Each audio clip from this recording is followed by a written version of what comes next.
Hey guys, coldbrew here. Welcome back to another video. With the month of June officially coming in, obviously Raid was gonna launch another either a fusion or a fragment collection type of event, right? We had the announcement already today. I don't know if you guys have seen the other creators' videos. I personally haven't. I don't know their opinion on the legendary Skinwalker champion. Yeah, it's gonna be a fragment event now that I see it. I thought it was gonna be a fusion for some reason, but they're coming in with another fragment starting June 8th, the Great Hoof Lauriaka. All right, what I wanted to do with this video is just go over the champions that we think we had as skips over the past year, and then on this year, what kind of champions we had which were, you know, really good champions, considering these are kind of a free acquisition, right? You just have to do the events and tournaments that the game brings you, and hopefully you pick up the champion that they offer. So with that being said, let me cover just for a little bit this Great Hoof Lauriaka, and I wanna hear your opinion as well, all right? Because how I think this champion would be, she will be a champion useful for many players out there who are hopefully looking for something that not only helps them push through in the Skinwalkers faction, but also something that maybe helps them in other areas where the decreased resistance debuff is going to be very helpful. So Lauriaka seems very basic on her own, right? She has a double hitting attack on the A1, which can steal a random buff. It's a small chance, so it already loses a lot of the good that you can get out of a legendary champion, right? You're giving in legendary books and you have a chance to do something, which honestly is not that great. If that also included maybe something like Stone Skin, then maybe this would be a different kind of discussion. But let's move on. A2 attacks all enemies, 100% chance when you fully book this to apply the decreased resistance. So decreased resistance is, let's say they have 500 resistance, now they go to 250, but that means you also have to have high accuracy in order to be able to apply this. So already you have to be over the enemy's resistance. So if they are already high, you have to also have high accuracy to help your other champions apply their debuff. So already it's losing a little bit of the point. Fills this champion's turn meter by 10% for each decreased resistance debuff placed by this skill. Yeah, that's great. It gives her a lot of turns. And what are we going to do with these turns? Well, her A3 applies a block debuffs buff on all allies for 2 turns, and then fills their turn meter by 20%. That sounds good, but it's only block debuffs. If there was maybe something like an increased defense plus the block debuffs, then that would be amazing because of her multiple different ways to get turn meter. And then we have the passive Hoof Beats. Fills this champion's turn meter by 5% each time, and each time an ally buff is removed, transferred, stolen, or expires. So looks pretty cool, but I wonder what it means by ally buff. I wonder what it means by ally buff. Ally buff on herself, or ally buff that she buffs that she applies also, or just general buffs that are available in the team. So I'm very curious about that passive. Might mean that she is getting a lot of turns, but again, it doesn't give me much other than that. Honestly, for myself, I am considering this one as a skip, but we want to have these skip fusions. It's a time for us to really go back to our resources, say, okay, I have so many resources that I need to save for a good fusion. I might as well be skipping one. And actually, Hell Hades' website has this very cool list of all the fusions and fragment collections in the past. From my understanding, it's been updated up to the latest one, so I'll consider everything we see here as the correct kind of dates and all, and I've counted them as well. So we had 12 legendary fusions during 2022, and we're assuming we're gonna have 1 per month fusions or fragment collections in 2023. So starting out in 2022, you would have thought it was such a better year. But we had Opardine, the clan father, starting out. Not that great of a champion, honestly. Good healer, but not a fantastic champion. I myself managed to lose that fusion for 5 fragments. I was busy around his time and didn't manage to collect him. Then we had Karado, Fox Hunter, with the release of Yumiko. Good champion, but honestly much better with Yumiko. So already you could consider him as a skip. So already we had 2 skips probably in 2022. If you consider like having a damage dealer that is kind of average and only becomes so good if you have a Void legendary. So already 2 months in, you have skips. Then we had Nari the Lucky. So Nari the Lucky was a little bit different. Nari the Lucky provides a decreased resistance as well and an increased accuracy buff in addition to that. So again, good champion, but on paper you wouldn't find so many uses for it. But then we come to the good fusion. So already 4 months in, 4 fusions into the year of 2022, we had 3 out of them being bad, but Gaius was amazing, and it is amazing, honestly, for the bombs that he can apply.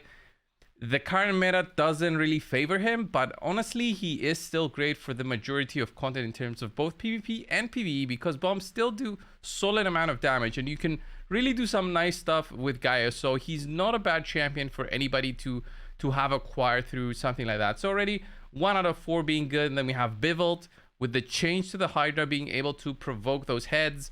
He was quite a good champion, honestly, to have available, and you can really find his value out of that. So really good champion. So we're looking at 2 out of 5, and then Helicath, obviously a 5 out of 5 in my opinion, because of the block damage buff that he applies, allowed a lot of people to make Ultra Nightmare Clan Boss teams with relatively, you know, lower cost than others, because it's just the one champion used, and now you could make a Clan Boss team. So by June 2022, we had 3 out of 6, right? So that's where we are at the moment. We're going into June with this fragment collection that is coming. We're going into June in 2023, so we can compare just that, I would say, for this video. But let's carry on and finish off 2022. We had Drank, very good champion with a HP burn debuff that cannot be resisted. That is very hard to get out of a champion, especially one that was given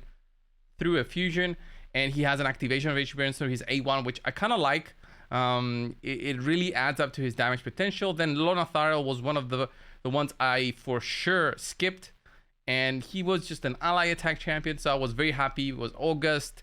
I wanted to go out to the beach find my friends and just be outside more instead of play the game all day, especially with events and tournaments. So this was very, very well welcome for me. And then we had this one was an epic, so I'm gonna skip it. Then we had Uko, fantastic champion. Wasn't that great on paper at the time, but once we got our hands on him, really showed his power. And then we had Marinix, which I would consider a skip, just the damage dealer, honestly. Morrigan, which I also skipped as well. It was very weird skipping so many champions myself. When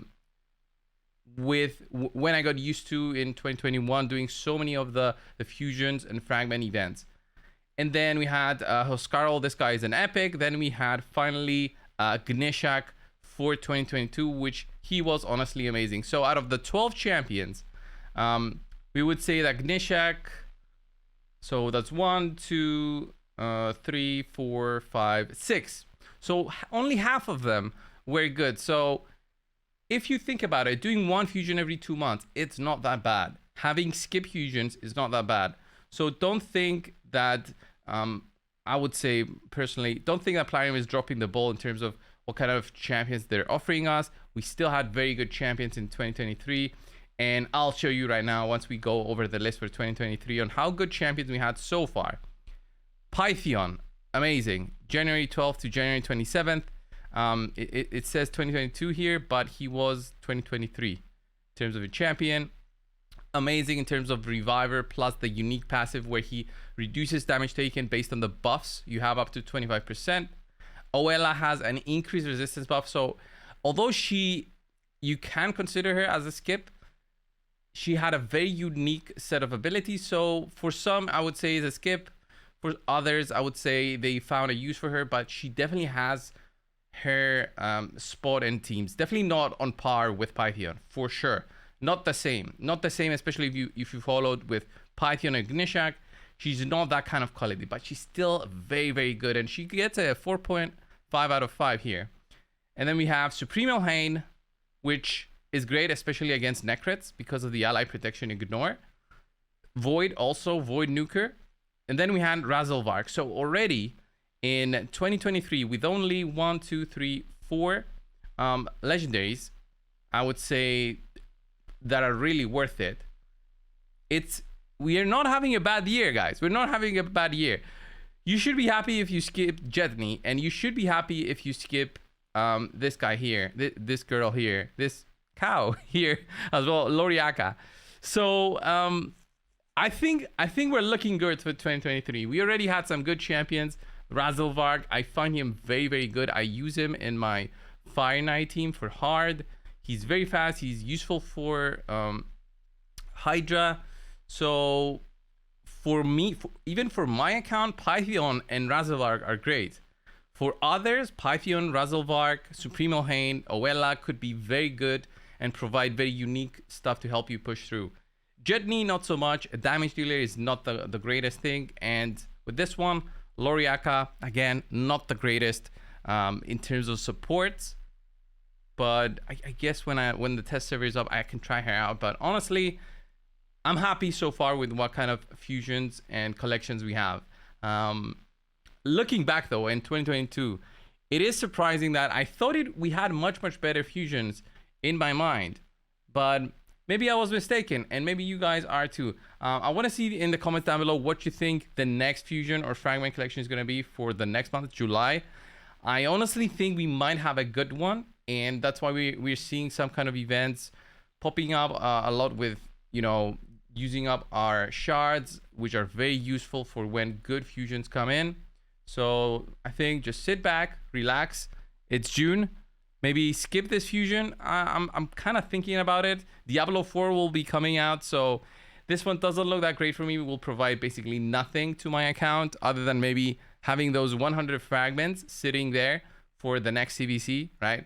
I'll have the 100 fragments sitting there. I'll be able to pop these when there's a CVC and get some solid points. But other than that, I don't think she finds any use for my account at all. Guys, this was the video. What do you think of this upcoming fragment collection? Do you share my thoughts that, you know, it doesn't really hurt when we get skips, and we didn't get so many this year compared to maybe last year, like 50-50 last year, and then this year we already had four out of 6, right? 4 out of 6 were good. I'm gonna say we're okay. The two were okay. Supremo Hain and Lauriaka were okay. Pythion, Razelvarg were I wouldn't say unskippable, but very, very good, very solid. Especially Razelvarg for being a DPS who doesn't really apply crazy debuffs. It's just leech, but because of that speed passive, is very good. Yeah, overall, I think we're looking good. Jetney following directly after with this one, I think that's why people got a little bit upset over on Reddit as well, and then maybe some of the comments. Anyway, thank you all. Guys, if you are playing Diablo 4, by the way, on its launch, I might start doing some content on it. I have a second channel that I was playing Diablo Immortal last year. I'll probably revive that and do some content for Diablo 4, but yeah, if you are playing Diablo 4, send me a message over on Discord as well. We might be able to team up, group up, and do some farming there as well. Thank you all, and subscribe if you haven't already. I'll see you guys in the next one. See ya.